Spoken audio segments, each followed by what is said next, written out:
정용실의 뉴스 브런치 뉴스픽. 네, 정용실의 뉴스 브런치 항상 청취자 여러분들과 함께하고 있습니다. 오늘도 유튜브, 콩앱, 라디오로 들으시면서 의견 보내주시면 저희가 방송 중에 반영하도록 하겠습니다. 자, 뉴스픽으로 시작하죠. 오늘도 두 분 모셨습니다. 신보라 국민의힘 전 의원 어서 오십시오. 네, 안녕하세요. 네, 조성실 정치하는 엄마들 전 대표 어서 오십시오. 네, 반갑습니다. 자, 요 며칠 지금 이제 보도가 좀 많이 나온 내용이 있어서 저희가 좀 검토를 해보려고 그러는데요. 갑자기 일제고사가 부활하는 거 아니냐 뭐 이런 보도 내용도 있고요. 이것이 아마 윤석열 대통령이 이제 브리핑을 한 내용 때문인 것 같은데 대통령과 교육부 관계자에게서 나온 말이 정확하게 무엇인지 또 이에 대한 반응들은 어떻게 나오고 있는 건지 신보라 의원께서 먼저 좀 정리를 한번 해 주시죠. 네, 교육부가 인공지능 기반의 기초학력 진단 체계를 마련하고 맞춤형 학습을 지원하는 내용 등을 골자로 하는 제1차 기초학력 보장 종합계획을 11일 발표했습니다. 이건 네. 5년간 계획이고요. 먼저 학생들의 기초학력을 진단하기 위해 올해 초등학교 6학년, 중학교 3학년, 고등학교 2학년을 대상으로 처음 실시됐던 맞춤형 학업성 지도 자율평가를 단계적으로 늘려서 2023년에는 초등학교 5, 6학년, 중학교 3학년, 고등학교 1, 2학년으로 확대하고요. 네. 2024년부터는 초등학교 3학년부터 고등학교 2학년 전체를 대상으로 확대 시행키로 했습니다. 네. 또한 기초학력 평가를 바탕으로 인공지능 학습 프로그램을 활용한 맞춤형 학습을 지원하고 학습 돌봄 정서적 지원을 위한 두드림 학교도 모든 초중 고교로 확대하기로 밝혔습니다. 네. 윤석열 대통령은 국무회의에서 줄 세우기라는 비판 뒤에 숨어서 아이들의 교육이 방치되면 미래가 어두워질 것이다 라고 하면서 지난 정부에서 폐지한 학업성취도 전수평가를 원하는 모든 학교가 참여할 수 있도록 하겠다 이렇게 발언을 했는데요. 이를 두고는 일제고사 전수평가가 사실상 부활하는 것 아니냐는 지적이 나오기도 했습니다. 네. 이에 교육부 차관은 지난 정부에서 폐지했다는 부분을 강조하면서 전수평가라는 용어가 나온 것일 뿐이지 일제고사나 전수평가 부활은 아니라고 해명을 했고요.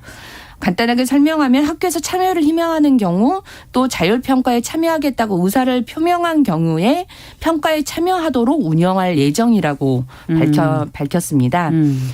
이에 대해서 전국 교원단체 총연합회는 환영 입장을 밝혔고요. 네. 깜깜이 학령을 조장하면 자칫 학습 결손을 누적시킬 수 있다면서 모든 학생이 참여해서 교과별 영역별 강약점을 진단할 수 있는 평가체제 구축이 바람직하다고 밝혔고요.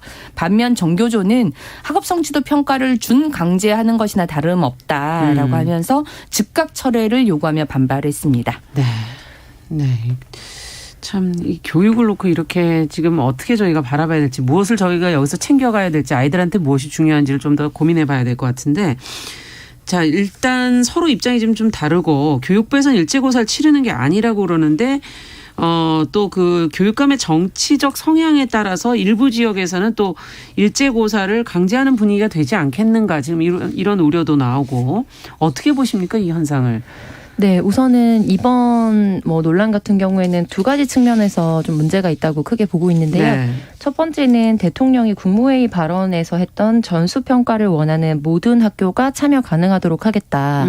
그런데 사실 곧 이어서 차관이 모든 학교에 대한 전수평가는 아니고 이제 제한적으로 희망하는 학교에 대해서 지원할 것이기 때문에 네. 이것이 전수평가라는 용어가 주는 혼선에 대해서 해명하는 또 발표를 했거든요. 예. 그래서 첫 번째 대통령이 예를 들면 즉문즉답으로 이제 답을 하면서 워딩이 예. 잘못 나가거나 이런 것이 아니라 사실상 보도가 바로 나가는 것을 알고 있고 이제 어떤 보고를 할지도 미리 어느 정도 추려진 상태에서 사실 국무회의를 진행하게 될 텐데 예. 그 상황에서 전수평가를 원하는 모든 학교가 참여 가능하도록 하겠다는 굉장히 국민에게 혼선을 주는 발언을 했다는 것. 예. 이게 진짜라고 하면 사실상 교육 어떤 트렌드에 역행하기 때문에 문제고 두 번째로 차관이 이야기한 것처럼 정말로 용어에 살짝 차이가 있고 오해였다고 하면 반복되는 대통령의 이런 실수와 국정의 혼선 더 큰 문제라고 볼 수 있습니다. 네. 그리고 두 번째로는 시대착오적인 교육관의 문제인데요. 네. 그러니까 이게 그 어떤 평가의 형태가 크게 나누자면 두 개로 나눠지는데 예. 그러니까 이게 일제평가라고 하는 게 일제히 한꺼번에 본다라고 해서 전수평가의 개념으로 일제평가라고 하거든요. 예. 근데 반대되는 개념 어떻게 보면은 좀 대비되는 개념으로는 표지평가가 있습니다. 네. 그래서 이제 전체적인 소득 수준이라든지 부모의 학력 수준 이런 것들을 종합적으로 봐서 예. 이제 균형 있게 전체 데이터를 좀 볼 수 있도록 표집을 꾸려서 그 표집에 대해서 평가를 하는 겁니다. 그렇게 네. 되면 한 해에 한 10,000명 정도를 표집 대상자로 해서 뭐 어떻게 보면 노무현 정권까지는 그렇게 좀 진행을 해왔고요. 네. 그런데 지금 논란이 된 전수평가는 이명박 정권에서 도입이 됐다가 사실상 폐지가 되었고 많은 논란을 일으켰던 평가 체제인데다가 전 세계적으로 현재 상황에서 이렇게 전수평가 형태를 가져가는 나라도 거의 없거니와 무엇보다 국영수 중심으로 이것만이 어떻게 보면은 교육의 가장 주요한 것이라고 생각하는 점 그리고 두 번째로는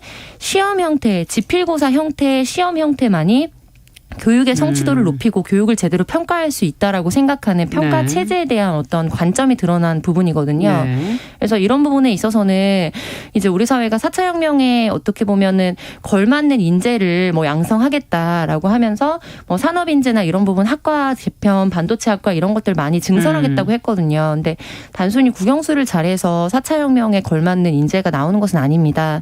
그래서 이런 전인적인 교육을 더 종합적으로 해야 되는 특별히 초등학생에 대해서까지도 이렇게 전수평가에 시그널을 준다는 것은 사교육 부활뿐만 아니라 이제 아이들의 놀 권리는 당연히 또 무시되고 자연스럽게 경쟁적으로 이 전수평가에 들어갈 수밖에 없거든요. 네. 그래서 이런 종합적인 부분에서 문제가 되는 발언이다. 굉장히 주목해야 되는 발언이라고 보고 있습니다. 네. 어떻게 보세요, 신보라 의원께서는? 저는 이번에 예. 기초학력 보장 종합계획이라고 하는 게 어떤 배경에서 이렇게 나올 수밖에 없었느냐 이 배경을 살피는 게 우선 중요하다고 생각을 하고요. 누구나 이제 공감하시겠지만 실제 코로나 비대면 수업 확산 이후에 네. 계속해서 기초학력의 저하 문제는 대두가 됐었고 실제 지금 3% 표지평가 방식으로 학업 성취도를 이제 평가해 왔는데 네. 이 평가 도구로 보면 1에서 4 수준으로 진단을 하는데 1 수준이 이제 기초학력 미달 수준이거든요. 네. 근데 그 비율이 2017년과 비교해 보았을 때는 작게는 2%에서 5%까지 기초학력 미달 수준이 올라왔다는 비율이 건가요? 증가를 했거든요. 네. 그렇기 때문에 실은 이 기초학력 저하 문제를 심각하게 인식하고 이 문제를 해결하기 위해서 굉장히 종합적이고 체계적인 접근을 해야 된다. 이제 그러한 과정 속에서 이제 기초학력과 관련된 법령도 개정을 하고 그다음에 이제 이런 5개년 계획도 마련을 하고 이제 그런 겁니다. 네. 그렇다면 이 기초학력 저하가 문제라고 인식을 한다면 예. 그에 따른 어떤 대상 누가 집중적인 학습 지원이 필요한 대상인가를 선정을 하고 그다음에 그 대상에게 어떤 지원 체계를 마련할 것인가 이게 이제 중요한데요. 그렇기 때문에 이번에 기초학력 보장법 시행령을 개정을 해서 2개월 안에 기초학력 검사 결과와 교사 학부모 등의 의견을 바탕으로 학습 지원 학생을 선정할 수 있도록 시행령에 정하고 있거든요. 네. 그래서 학교에서는 이번 계획에 따라서 두 가지 평가 체제를 활용해 볼 수 있게 되는 겁니다. 어떤 하나는 겁니까? 기초학력 진단 검사라고 하는 거고요. 네. 하나는 방금 이제 논란이 되긴 했지만 맞춤형 학업 성취도 자율 평가라고 하는 거예요. 그래서 이것 또한 그 학교 뭐 학부모 뭐 운영위원회 뭐 이제 정해서 네. 어떤 걸 판단 자료로 활용을 할 것인지도 정할 수 있고 뭐 학교에서 그냥 기존 시험에 봤던 것들을 어떤 평균 내서 활용을 할 건지 네. 이 진단 검사로 활용할 건지 맞춤형 학업 성취도 자율 평가까지 연계해서 활용을 할 건지 네. 이런 부분을 정할 수 있기 때문에 예. 일제고사라고 하는 건 저희 세대는 이제 그런 학업 성취도 있었죠. 평가를 받아봤었지만 예. 날짜, 시간, 과목 정해서 일제히 봤었고 그렇죠. 그걸 학교, 지역, 전국 단위로 등수가 쭉 나왔죠. 그래서 뭐 지역 예. 1등, 뭐 전국 1등, 1등. 뭐 이런 설차가 발표되기도 했잖아요. 늘 전국 1등 뭐 이런 거 보도 나오고 막 그랬었던 네, 기억이 맞아요. 나는 것 같아요. 근데 예. 이거는 그렇게 할 수가 없는 겁니다. 왜냐하면 학교 학교별로 만약 맞춤형 진단평가를 하겠다라고 하면 언제 볼 것인지도 개별적으로 정하는 거고요. 그래서 그 학교에서 진행을 하게 되면 그 결과에 대해서도 그 해당 학생, 학부모, 교사에게만 되는 거기 때문에 그 개인의 수준을 검증하는 절대평가가 되는 거지 다른 학교랑 비교하거나 네. 일제히 석차가 나오는 그런 줄 세우기식의 평가가 될 수가 없거든요. 예. 이제 그런 점에서 일제고사하고도 명백히 좀 다르다라고 네. 볼 수 있을 것 같습니다. 네, 지금 이제 평준화를 했을 때 이제 특히 이 코로나 시기에 학업을 스스로 하지 않는 학생들을 그럼 어떻게 할 것이냐라는 이제 문제가 주어져 있는 데서 네. 출발한 거다라는 얘기를 해주셨는데. 자, 근데 과연 이제 우리가 교육이라는 건 목표를 또 어디다 두고 그리고 학생들이 대입 공부만 과연 해야 되는 것이냐 하는 근본적인 질문도 있고요. 여러 가지를 좀 같이 종합적으로 생각해서 이 문제를 좀 다뤄주셨으면 좋겠는데 일단 개개인의 수준을 파악하기 힘들어서 이제 일선 교사들도 학습 지도에 어려움을 겪는다고 하는데 어떻게 이게 기초학력의 핵심은 진단이 아니라 지원 체계다. 지금 이제 그런 부분도 얘기해 주셨고 자율적으로 하는 것이다. 학생의 수준을 그러면 어떻게 파악하고 그걸 어떻게 이걸 기초학력을 튼튼하려면 이 방법 외에 다른 방법은 없는 거냐 아니면 어떤 교육이 이루어져야 되는 거냐 하는 근본적인 얘기를 두 분이 좀 해 주시죠. 어떻게 보십니까? 네, 특히 코로나 시점을 지나면서 기초학력 미달자에 대한 문제 제기 그리고 성적의 양극화라고 하죠. 그래서 기초학력 자체도 사실 학원이나 이런 거에서 훨씬 더 보강을 했던 학생들과 그렇죠. 그렇지 않고 돌봄 사각지대에 놓이면서 줌으로만 사실 앉아 있을 뿐이지 사실상 수업에 참여하지 못했던 집중력 부족의 문제를 겪는 학생들 간의 격차가 굉장히 문제가 되어 왔습니다. 네. 그 부분에 대한 대안은 분명히 필요하다고 생각을 하고요. 네. 그러다 보니까 기초학력 미달평가 형태로 예전에 예를 들면은 그 학생과 학부모와 이제 교사가 알아서 이 기초학력 미달자에 대해서 추가적으로 어떤 대응을 할 것인가에 대해서 상담하고 지원하는 체제 방식으로 가게 되는 부분은 네. 우리가 AI를 적극 활용하든지 여러 시스템적인 부분들을 활용하고 예산도 지원을 해야 되는 부분이라고 생각합니다. 다만 지금 선택적인 부분이라고 하셨는데 결국에는 지금 여러 가지 지금 앞서서 환영했던 교원 단체도 얘기해 주셨고 그리고 이제 보수적인 색채를 띠는 교육감 같은 경우에는 어떻게 보면은 교육감의 영향을 굉장히 많이 받거든요. 학교가 일선 학교들이. 그래서 교육감의 영향이라든지 그리고 사실은 저는 좀 안타깝게 생각합니다만 학내에 있는 경쟁적이고 불안감을 조장함으로 인해서 결국에 학교의 운영위원회에서 자체적으로 결정하도록 한다고 하더라도 옆 학교는 보는데 우리 학교는 안 보게 되면 이것은 뒤처지는 게 아닌가. 그리고 이게 상대적으로 아무리 보완을 하거나 이게 전체적으로 표집을 하지 않더라도 결과적으로 다 표집이 되거든요. 그래서 이런 부분들에 대해서 일제고사가 아니라고 했지만 결과적으로는 자율적으로 모두가 일제히 보게 되는 그런 분위기나 정책적인 신호를 주고 있다는 것이 가장 큰 문제인 거고요. 네. 그래서 이제 보완적인 부분에서는 저는 시수나 이런 부분에 대해서도 좀 전체적인 교정이 필요하다고 생각하는데 예를 들면은 기초학력이라는 게 대단히 예전에 우리가 배웠던 것처럼 수학의 정석 이런 단위까지 올라가는 수준이 아니잖아요. 초등학생에 대한 기초학력은 그렇죠. 글자 쓰고 그리고 산수 개념의 이런 과정을 네. 측정하는 거거든요. 근데 국어만 보더라도 예전에 이제 학교나 어린이집이나 이런 데서는 별도로 교육과정에 글자 교육이나 이런 거를 포함하고 있지 않는데 영유아 발달 검진이라는 게 있습니다.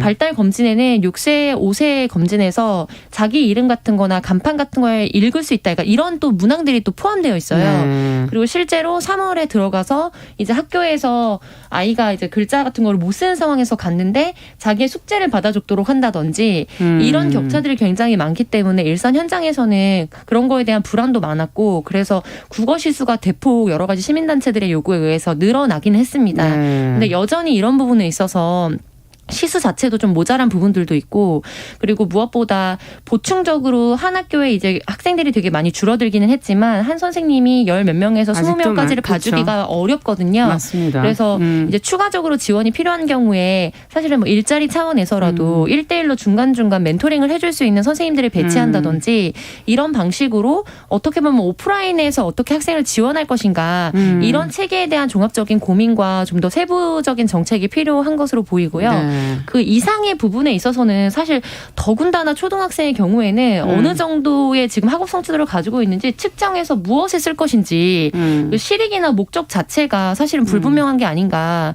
네, 네. 그래서 이건 줄 세우기 뒤에 숨어서 아이들을 방치하는 것이 아니라 실제적인 실익이나 효용이 별로 없는 평가다. 저는 이렇게 보고 있습니다. 네, 어쨌든 기초 학력을 잰다는 건 영재를 뽑는 거랑 다르기 때문에 완전히 그 다르죠. 기준 자체 네. 시험을 어떻게 볼 것이냐에 대한 이제 문제 제기도 지금 해주셨고 결국은 이것을 1대1로 맞춤형으로 한다는 거는 오프라인에서 어떻게 지원할 거냐인데 선생님들 숫자도 적은데 과연 이걸 어떻게 해내겠느냐는 현실적인 문제도 지금 얘기를 해주셨어요. 신보라 의원께서는 또 더 어떤 얘기를 해주시겠습니까? 네, 어떤 지원 체계와 관련한 부분에 대해서는 조 대표님 의견에 적극적으로 공감을 그렇죠. 하고요. 네. 근데 이번 계획에 실은 그런 내용들이 많이 포함이 됐습니다. 네. 근데 아쉽게도 이제 그냥 일제고사냐 어떻게 되는 거냐라고 논란만 수면 위로 올라오다 보니까 정작 지원 체계에 대한 내용은 잘 이제 보도가 언론에도 안 됐군요. 보도가 되지를 못했거든요. 보면은 말씀하신 것처럼 그 학습 돌봄 뭐 정서 지원을 다각도로 하는 게 바로 두드림학교라고 하는 제도인데 그게 학교 지금 안에 그럼 학교 그런 게. 안에 네. 다중 지원팀을 대상으로 하는 네. 그런 이제 지원 체계가 있습니다. 아. 근데 그거는 지금 일부 학교에 대해서 뭐 시범학교 형태로 뭐 사실 운영이 되었는데 그걸 이제 확대 이제 강화하기로 했고 네. 그다음에 기초 문해력과 수리력 강화를 위한 교육 과정을 시수 개정이랄지 네. 이런 형태로 좀 개정도 하고 예. 실은 뭐 지금 학급당 학생 수의 문제도 과밀학급 문제도 그것도 계속 포함이 되어 있는 논의가 거죠. 되어 네. 있기 때문에 이 부분도 좀 과밀학급 해소 위주로 하고 1수업 2교사제를 정규 수업과 교과 보충 수업에도 좀 적용을 하도록 하고 그다음에 교원 자격 소지자나 대학생 등의 학습 지원 튜터들이 참여를 해서 보충형 학습에 좀 투입이 될 수 있도록 하겠다라고 하는 내용들이 있더라고요. 예. 근데 이제 중요한 건 계획과 실천 예산과. 그리고 그거에 대한 그렇죠. 예산 투여의 맞습니다. 문제입니다. 계획으로 보면 이 정도의 다중 안정망이라면 정말 많은 부분에 변화가 있을 수도 있겠다라고 생각을 하지만 정작 이런 부분에 계획만 있을 뿐 실제 예산 투입으로 그 변화가 실질적으로 도모되는 건 굉장히 오랜 시간을 더 필요로 하는 경우가 많거든요. 그렇죠. 근데 지금 아이들의 학습 수준을 보면 지금 예산 투여를 확실히 해서 1, 빨리, 2년 안에 예. 2, 3년 안에 격차를 자리 줄여줘야 잡는 게 되는데. 격차를 좁히는 게 필요한데 그런 정도의 지금 투입 의지까지 있는지 예. 그것까지를 좀 정밀하게 또 지켜보면서 모니터링 해야 될 것 같아요. 어려운 것이 예산을 빨리 해서 빨리 하는 것도 또 중요하지만 네. 제대로 되지 않으면 안 되기 예, 때문에 맞습니다. 굉장히 또 신중하게 들어가야 되는 부분도 있는 것 같고요. 지금 현채용님께서는 기초학력 염려해야 되는 거는 맞다고 생각을 하시면서 그것에 맞춰서 교육을 해야 되는데 지금 이미 기초학력 미달 학생들을 따로 학교에서 관리를 네. 해주고 있다고 지금 맞아요. 예, 올려주셨어요. 의견은. 등수 매기기식은 아닌 것 같다. 아이들 성향에 맞는 교육이 돼야 되는 거 아니냐. 교육의 어떤 다양성을 지금 지적해 주신 분이 몇 분 계시거든요. 네. 김태환님께서도 이렇게 일관된 20세기 방식으로 문제를 풀 수 있겠는가. 그 다양성을 좀 더 추구하는 방향으로 가면 어떻겠는가 하는 그런 지금 지적들을 해 주셨어요. 이런 다양성을 좀 품어낼 수 있는 방법을 한 번 더 고안을 해본다면 좋지 않을까 그런 생각도 네. 되기도 합니다. 자, 첫 번째 뉴스 교육 문제라 저희가 할 얘기가 사실 더 많지만 오늘은 여기서 줄이고 또 나중에 교육 얘기는 더 해보도록 하고요. 두 번째 뉴스로 가보겠습니다. 정부와 여당의 지금 종합부동산세 완화 방침 지금 야당은 반대하고 있고 저희가 지금 첫 번째 뉴스고 두 번째 뉴스고 다 양당의 갈등만을 저희가 지금 다루고 있습니다. 지금 정책을 빨리빨리 해서 지금 국민들이 살기 좋게 해 주셔야 되는데 이를 갈등만 일으키고 지금 해결을 서로 안 하고 계시기 때문에 저희가 계속 이런 문제들을 다뤄야 하는가 하는 그런 생각이 들 정도인데요. 지금 1주택자에 대해서 완화를 해야 하느냐 말아야 되느냐 지금 이제 여론은 뭐 완화해야 한다는 여론도 뭐 언론을 보면은 좀 적지는 않은데요. 어떻게 보십니까? 이 또 종부세 부담 생각보다는 크지 않다 이런 보도도 지금 있고 어느 게 진실인지 네, 조 대표님께서 먼저 보도 내용을 좀 정리를 한번 해주시면서 저희가 같이 한번 네. 들여다보죠. 이른바 종부세 폭탄이라고 네이밍 지어지면서 네. 종부세 부담이 굉장히 커질 것이라는 우려가 작년 이제 하반기에 더욱 증폭되었었는데요. 그렇죠. 실질적으로 국회 기획재정위원회 소속인 고용진 더불어민주당 의원실이 국세청으로부터 2021년도 주택 분에 대한 종합부동산세 100분위 자료를 제출받아서 발표를 한 걸 보면 예. 그렇지 않다라고 좀 해석할 여지가 있어서 주목을 받고 있습니다. 이제 지난해 주택분을 기준으로 해서 종부세 대상 1세대 1주택자 가운데 이제 하위 50% 그러니까 하나씩 가지고 있는 분들 중에서 평균 네. 소득을 봤을 때 이제 하위 50% 평균 세 부담이 연간 23만 2천 원 정도인 것으로 파악이 됐거든요. 네. 그래서 지난해 이제 종부세 총 이제 세수가 2조 9,495억 원, 약 3조 가량이 늘어났는데 그 중에 96% 가량이 다주택자와 법인이 부담을 했다. 네. 그래서 실질적으로 이제 이게 1세대 1주택으로 1가구 1주택으로 실거주를 목적으로 해서 이제 가구 그 집을 구매한 가정에 대한 실질적인 부담은 여러 보수 언론사들을 중심으로 해서 우려했던 것과 같이 크지 않았고 오히려 종부세가 목표로 했던 이제 최상위 부동산을 네. 가지고 있는 부자들에 대한 이제 이런 부분들이 그 세 목적에 부합하게 좀 이렇게 제시됐던 것이 아니냐, 이것이 국회에서 좀 또 공방이 되었습니다. 네. 그래서 실질적으로 이것은 향후에 이번 정권이 계속해서 지금 야당과 함께 이렇게 각을 세우고 있는 종합부동산세 완화에 대한 좀 논란으로도 이어질 것으로 보입니다. 자, 지금 뭐 최근에는 집값이 떨어진다고 그러고 있는데 지금 이런 세금 문제를 어떻게 해야 이 변동되는 가격과 잘 맞춰서 합리적으로 할 수 있을까, 뭐 여러 가지 지금 고민들을 하고 계실 텐데요.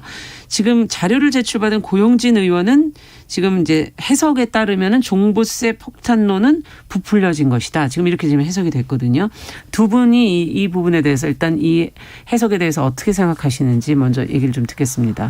저는 부풀려졌다라고 보는 것은 문제라고 좀 생각을 하고요. 어떤 점에서? 네. 우선 지금 현재도 그 종부세 부담에 있어서는 아까 말씀하셨지만 다주택자나 법인에 대해서는 지금 뭐 특별공제도 없고 없거니와 사실 거의 더 높은 세율을 2배 그렇죠. 이상 물리고 있는 상황이고 네.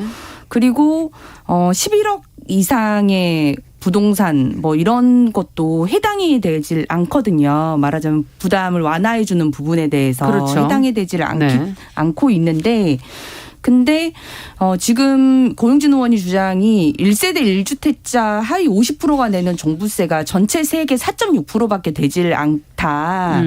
그리고 여러 지금 몇 개 막 데이터를 제시를 했는데 공시가격대로 살펴보면 11억에서 12억 구간의 평균 세액이 9만 2천 원 정도다. 네. 그러니까 말하자면 그런 논리죠. 공시지가 11억, 12억의 사람들도 평균 세액이 뭐 10만 원 정도밖에 안 되는데 이게 무슨 종부세 폭탄이냐 이런 주장인데 저는 이 데이터는 지금 실제 현실과는 맞지 않는 데이터라서 문제라고 좀 보고 있습니다. 네. 자, 뉴스 11시 30분부터 저희가 일부 지역에서는 해당 지역 방송을 보내드립니다. 지금 뉴스브런치 종부세 관련 내용 뉴스픽 잠시 후에 저희가 계속 이어서 설명을 또 해드리겠습니다.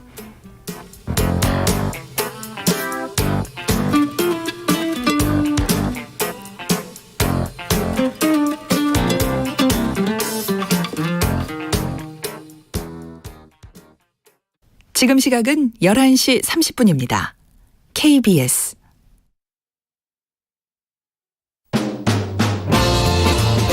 여러분은 지금 KBS 1라디오 정용실의 뉴스 브런치와 함께하고 계십니다.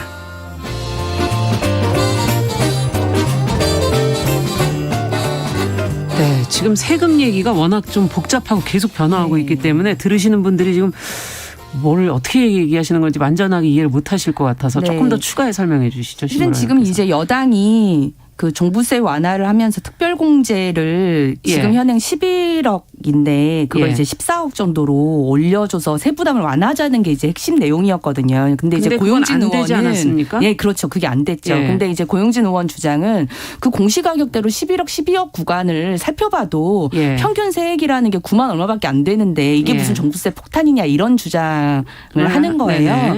근데 저는 이게 현실하고는 굉장히 좀 왜곡된 지표라는 생각이 들었던 예. 게 실제 금천구 같은 경우에 작년 기준에 실거래가가 10억 원이고 예. 공시가격이 이제 실거래가 10억이면 공시가격 한 4억 얼마 정도였는데 네. 이게 지금 공정시장 가액 비율이라는 게 60% 적용이 됐었는데 네. 그래도 재산세가 51만 원 가까이 되고요. 네. 그리고 지금 공시가격 뭐 4억 아파트 같은 경우도 2020년에는 86만 원이었다가 2021년에는 우리가 공정시장 가액 비율을 100%에서 60%로 낮췄어요. 예. 그래서 세부담이 낮아졌는데 공시지가는 계속 오르잖아요. 그래서 올해 2022년에 79만 원이었다가 87만 원으로 다시 재산세가 오르게 됩니다. 지금 그러면 재산세, 종부세라는 게 재산세 포함하는 거죠? 예, 맞습니다. 네. 그래서 이제 여당의 주장은 공시지가는 계속 오르는데 네. 그러면 계속 세액 부담이 다시 늘어날 수밖에 없으니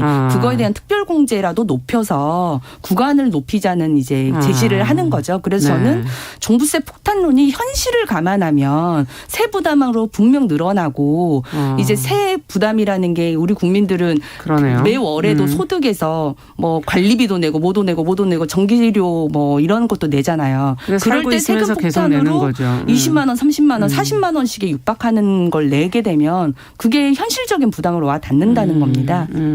어떻게 보십니까, 조 대표님? 네, 저는 예. 공시지가가 실거래가보다 훨씬 더 낮게 책정돼 있는 거는 공이 우리가 사실은 뭐 현실적으로 맞춰가야 되는 부분이라는 거에 대해서 다들 공감을 하잖아요. 예. 그래서 공시지가가 실거래가에 맞춰서 올라가기 때문에 재산세도 올라갈 것이고 그렇게 치면은 사실 세부담이 늘어나는 거니까 종부세를 완화해야 된다는 논리는 맞지 않다고 봅니다. 네. 왜냐하면 사실 이거는 원래 공시지가에 맞춰서 준해서 했어야 되는 부분인데 시장에서 많은 이제 저항이나 이런 부분이 있어서 최대한 안착을 좀 연착륙을 하려고 우리가 이제 가고 있는 것이고 그러니까 세부담이 늘어나는 거는 너무나 예고됐고 당연한 것이잖아요. 네. 근데 이거를 이제 주택을 소유한 분들만을 중심으로 보면은 그렇죠. 뭐 예를 들면 지금 뭐 50만 원 정도 이상의 뭐 세부담을 한다. 근데 이제 굳이 같은 지금 가구가 아니기 때문에 바로 직격해서 이제 비교할 수는 없는데 그냥 뭐 아주 직관적으로 이해를 하자면 50만 원 중에 뭐 8, 9만 원, 10만 원 정도가 종부세다. 그러면 이제 사실 한 40만 원에 그러니까 80% 뭐 90% 가까운 거는 기존의 우리 세의 구조에서 이제 재산세의 기본 구조로 가지고 있었던 부분이고 플러스로 종합부동산세가 이제 붙는 거거든요. 그러니까 이게 주요한 지금 말씀하신 50만 원의 전체 골자가 아닙니다. 굉장히 어떻게 보면은 좀 마이너한 부분일 수 있고 근데 이게 지금 집을 가지신 분들에 대한 비교만 했을 때 그런데 집을 가지지 않고 월세나 전세를 내고 있는 분이 훨씬 더 많습니다. 근데 그렇게 보자면 상대적으로 봤을 때 지금 8만 원에서 10만 원, 뭐 2, 3만 원 아니면 5만 원, 10만 원 오르는 거 지금 월세나 전세보다는 훨씬 더 증폭해서 오르고 있거든요. 그분들의 월급도 고정되어 있어요. 그래서 그러면은 집을 가지신 분들이 지금 일부 지역에서 집값이 이제 하락세를 보이고 있다라는 여러 가지 또 우려들도 있지만 예. 결국에 그럼에도 불구하고 이제 집을 매수하게 되는 경우는 그렇죠. 실제 거주의 안정성도 있고 네. 또 동시에는 어떻게 보면은 그럼에도 불구하고 월세나 전세를 내는 것보다는 이윤이 날 것이라고 판단하기 때문에 집을 빌리는 거거든요. 근데 그런 것들을 종합적으로 봤을 때 결국에 월세나 전세를 내고 계신 분들의 세부담은 훨씬 더 상대적으로 계약수적으로 커질 수밖에 없는 지금 추세에 있기 때문에 예. 이 부분에 있어서는 저는 고용진 의원의 해석이 훨씬 더 적합하게 와닿습니다. 그러니까 그게 재산세를 뺀 액수일 것이다라는 네. 말씀이신 거네요. 네, 지금 발표한 거는 재산세를 뺀 액수고요. 액수일 것이다. 지금 이제 신 의원님께서 말씀하신 거는 재산세 전체 포함했을 때 종부세 할 때는 얘기를 하신 그 거죠. 전체가 네, 포함이 다 되는 포함하는 거다라고 거니까. 얘기하시는 거고요. 예. 자, 그러면은 정리를 좀 해보죠. 올해 안에 지금 뭐 여당 입장에서 못하면 올해 종부세 관련된 거 책임은 민주당이 져야 된다. 지금 이렇게 얘기를 하고 있는데 결국 어떻게 해야 될까요? 이 문제는 이렇게 강만 세우고 이렇게 한 해를 그냥 보낼 것인지 아니면 그래서 어떤 지금 식으로 문제를 풀어야 될까요? 그래서 지금 여당에서는 70%로 그 시장 공정가액을 그 상향을 하되 네. 뭐 종부세 세액공제 기준을 상향을 하자. 근데 저는 이거는 또 1주택자 하위 가구들의 세액 부담을 좀 늘리는 아니 될까 조금 우려가 최저가 되고 네. 그래서 저는 60%는 그대로 두되 네. 특별공제 기준만 14억 원이 아니라 뭐 12억 정도로 좀 낮게 예. 조정하는 방안으로 같이 협상을 하는 게 어떨까 하는 생각이 한쪽 들더라고요. 부분을 양보해주고 네. 서로 한 발씩 물러나자 이런 얘기 좀 네. 해주셨고요. 조 대표님께서는요. 저는 윤석열 대통령이 들어서면서 이제 실거주 완화라든지 이런 부분들이 이미 도입이 됐거든요. 예. 그래서 한꺼번에 이렇게 다시 완화 정책을 하는 거는 오히려 부동산에 혼란을 줄 수 있다고 보고요. 네. 지금 하위 50%의 부담이 늘어날까 봐 우려한다고 하셨는데 실질적으로 23만 2천 원 적은 금액은 아닙니다만 연간 부담 금액이 23만 2천 원이라는 거는 뭐 한 달 기준으로 사실 2, 3만 원 정도인 거잖아요. 그렇죠. 네, 그렇게 봤을 때는 결과적으로 이 종합부동산세의 목적이나 이런 거에 부합하게 거주를 하고 있더라도 이제 우리가 한꺼번에 이렇게 너무 드라마틱하게 낮춰서는 안 된다. 네. 이 부분에 대해서는 기조를 유지하고 싶습니다. 네, 전세와 월세도 지금 계속 오르고 있기 네. 때문에 그런 부분에서 문제를 좀 더 지적을 해주셨어요. 자, 뉴스픽 조성실 정치하는 엄마들 전 대표, 신보라 국민의힘 전 의원 두 분과 함께했습니다. 말씀 잘 들었습니다. 네, 감사합니다. 감사합니다. 남성의 입장에서 여성의 입장을 이해하는 그래서 사실 이 역지사지의 태도가 한국 사회로 지금 필요한 것이 아닌가. 그 어떤 사람들은 삼루에서 태어났으면서 자신이 삼루타를 친 것처럼